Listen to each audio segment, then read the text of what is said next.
rumor yang bilang bahwa wah nanti kalau Pak Anies Baswedan jadi presiden, nanti organisasi-organisasi seperti FPI, HTI yang sekarang dinyatakan sebagai organisasi terlarang nanti bisa dikembalikan lagi dan tidak dilarang dan akhirnya jadi berkembang lagi. Sederhana. The best predictor of future pattern is your past pattern. Bicara tentang masa depan, lihatlah masa lalu. Lihatlah masa lalu. Jadi ketika kemudian kita memberikan asumsi, lagi-lagi asumsi ya. Asumsi itu diulang-ulang seakan itu kenyataan. Asumsi apapun lah. Asumsi apapun. Jadi kalau ini Bu Mary pakai ini baju merah, tapi kita semua bilang biru, apa yang terjadi? Jadi bingung. Biru. Iya. Bu Mary sudah biru, gitu. Semua orang bilang yang biru gitu. Iya. Jadi sesuatu yang kita bisa alami. Jadi bayangkan, ini secangkir air putih. Secangkir air putih nih. Tapi kalau ada 10 orang di ruangan ini, rame-rame bilang ini air keras. Apa yang tercipta di luar sana? Ini air keras. Maka itu saya tidak mau menjawab ini air putih, enggak. Udah pada nyobain aja. Cobain aja sendiri. Caranya apa? Saya udah kerja 5 tahun nih. Udah 5 tahun, coba Anda lihat sendiri dah. Terjadi tidak?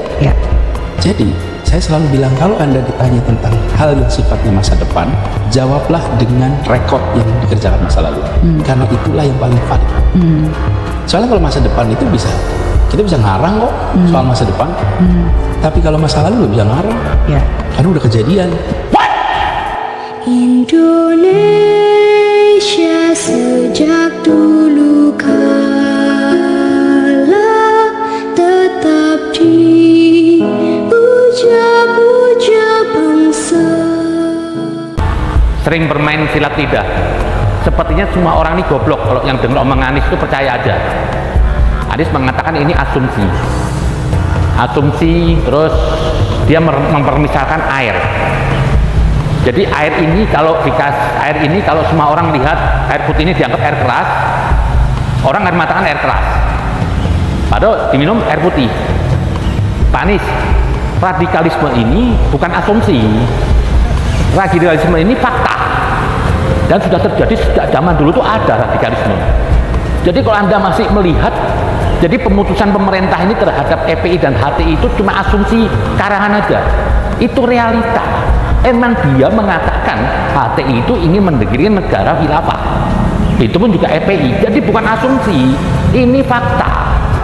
Berbahaya ini orang ini kalau memimpin negeri ini. Di catatan saya ini, saya ingin menilai ada 2 hal yang apabila Anies ini memimpin negeri ini, NKRI akan pecah. Di situ ada wawancara bahwasanya Anies dipertanyakan tentang keberadaan FPI dan HTI. Padahal jelas kan kita sudah tahu semua bahwasanya FPI dan HTI itu kita ini semua sepakat dia sebagai organisasi terlarang. Alasannya kenapa? Dia mengancam ideologi negeri ini. Yang mana 2 ormas ini mengedepankan radikalisme, ingin merubah ideologi negeri menjadi negeri khilafah. Di situ Anies ditanya tidak menjawab secara langsung, tapi dia berputar-putar, dia berdalih. Ya salah Anies, sering bermain silat lidah. Sepertinya semua orang ini goblok kalau yang dengar omongan Anies itu percaya aja. Seperti saya tuh dulu menunggu 5 tahun Anies selesai jadi gubernur, Pak. Seperti apa? Mau buang air besar lah, sudah mules nih. Begitu Anies selesai itu saya agak kebahagiaan. Capek saya melihat orang ini. Kenapa? Melahirkan apa ya? Ketidaknyamanan di negeri ini. Semua yang dikeluarkan oleh Anies itu apa? Negatif semuanya. Tapi berlagak hebat. Kita sudah pernah ada gubernur sebelumnya Jokowi. Sudah punya tahu gubernur yang baik. Tapi Anies berlagak lebih baik. Kenapa bangsa Indonesia ini benci pada dia? Itu bukan tanpa dasar. Karena satu-satunya pemimpin daerah yang sampai ini hari meninggalkan bekas negatif, dia menjual agama, dia melegalkan dengan cara licik, mengatakan agama, mengatakan kafir supaya dia naik ke pimpinan. Terjadilah reaksi warga Jakarta, tidak hanya Jakarta, seluruh Indonesia muak dengan seorang Anies ini yang bertopeng agama. Selain dia bertopeng agama, kinerjanya nggak ada yang beres. Apa sih? Semua kinerja gubernur sebelumnya nggak ada yang dilanjutkan. Akhirnya apa? Yang kita bisa tahu apa? Setelah Pak Anies diganti oleh Pak Heru, yang super hebat dengan waktu singkat apa? Bisa membalik Jakarta ini semua dikerjakan kembali. Seperti Sodetan, Ciliwung, seperti kemarin Pak Jokowi juga datang ke Ciliwung. Coba kalau dulu 5 tahun diselesaikan oleh Anies, negeri ini selesai. Inilah hati seorang pemimpin yang hatinya bengkok. Jadi Anda nggak usah bermain sikat lidah. Lah inilah seorang Anies. Dan dia mengatakan bahasanya Pak, kita lihat kerja masa lalu. Loh, justru masa lalu Anda itu sangat bobrok dalam hal radikalisme. Anda mendiamkan mereka. Malah Anda mendatangin seorang Rizik FPI, Anda didukung oleh orang HTI, Anda mendatangin semuanya. Belum lagi kelompok-kelompok Islam Wahabi yang semua orang sudah tahu Anda bersetubuh dengan kelompok Wahabi itu. Ini 3 aliran ini yang berbahaya untuk NKRI. Yang satu ingin merubah khilafah, yang satu ingin menggorok orang. Itulah Anies berbahayanya jika memimpin negeri ini negeri akan kacau. Dia bukan seorang pemimpin yang tegas untuk menjaga NKRI ini. Sementara pahlawan kita sudah banyak yang mati untuk menegakkan NKRI ini, memperpahamkan Pancasila. Tapi Anies gak berani tegas, ingin menegakkan apa? Negara Pancasila, tetap dia akan menaungi apa? Gerombolan-gerombolan hati ini. Dan betul dalam kepemimpinan dia apa? Kelompok-kelompok ini emang gak bergerak, tapi dibudidayakan. Yang nanti apa? Bisa kena pemimpin setelahnya, hancurlah NKRI ini.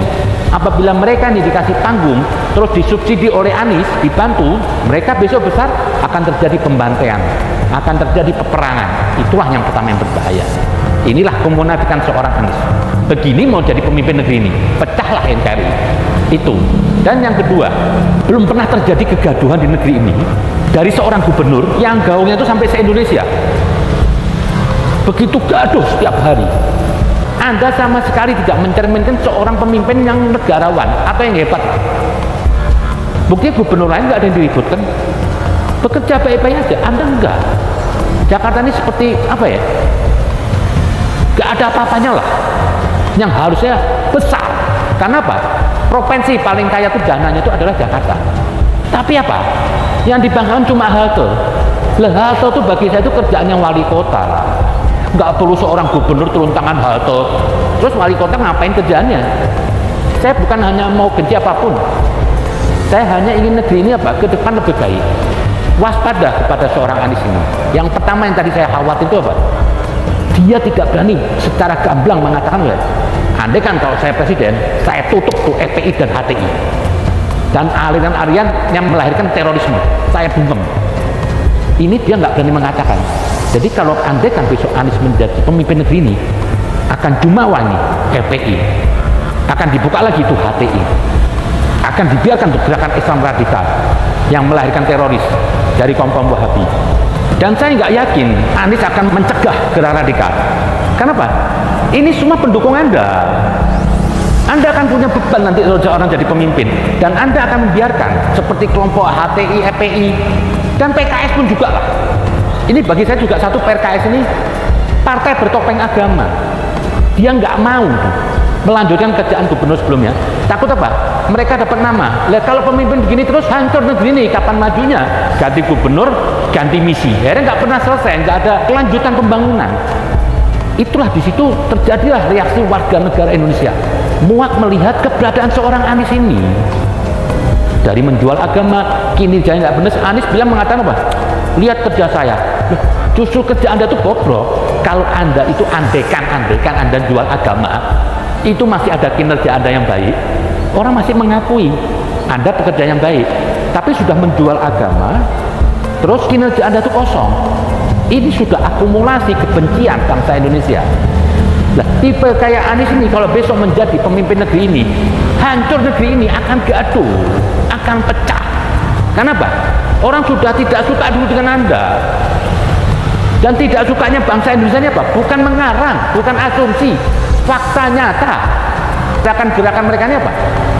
Mereka ini berharap seperti kemarin ada si Hosinuddin tuh, seorang direktur HTI mengatakan apa? Dia mengancam kalau Anies jadi presiden ataupun Nasdem, kalau nggak mendukung khilafah dia nggak akan dukung. Berarti kalau sekarang dia diam, berarti dia sudah punya deal sama Anies. Bahwasanya khilafah nanti akan dibuka lagi. Loh, bisa dong saya curiga. Dan emang ini gerombolannya Anies loh. Mana mungkin besok dia mau jadi presiden, dia mau ninggal FPI, mau ninggal HTI, mau ninggal PKS. Saya mintalah nih partai-partai nasionalis semuanya, janganlah angkat sebagai Anies jadi pemimpin negeri ini. Anda bertanggung jawab terhadap bangsa ini. Yang saya sayangin aja lah dari partai Nasdem yang katanya restorasi, ternyata Anda restorasi kadrun. Dia hanya bermodalkan agama, dia ingin menjual agama untuk kepentingan dia mau narik suara. Sepertinya dia ini perwakilan Islam. Saya tahu semua lah, gak usah kita ini bersilat lidah lah. Jangan Anda bawa-bawa agama lah. Buktinya tadi saya lihat sudah mulai deklarasi PKS pada Anies. Seperti Anies ini sosok yang hebat. Saya bingung, seorang partai katanya ngaku partai besar, kok bisa melihat Anies sosok yang hebat? Hebatnya di mana? Buktiin. Di Jakarta aja nggak beres, menciptakan permusuhan, kegaduhan. Ini semua orang yang mendukung Anies ini apa? Berharap manfaat lah. Andai kan Anies presiden, PKS akan berkuasa dan negeri ini akan dikuasai oleh kelompok Islam yang seperti ini.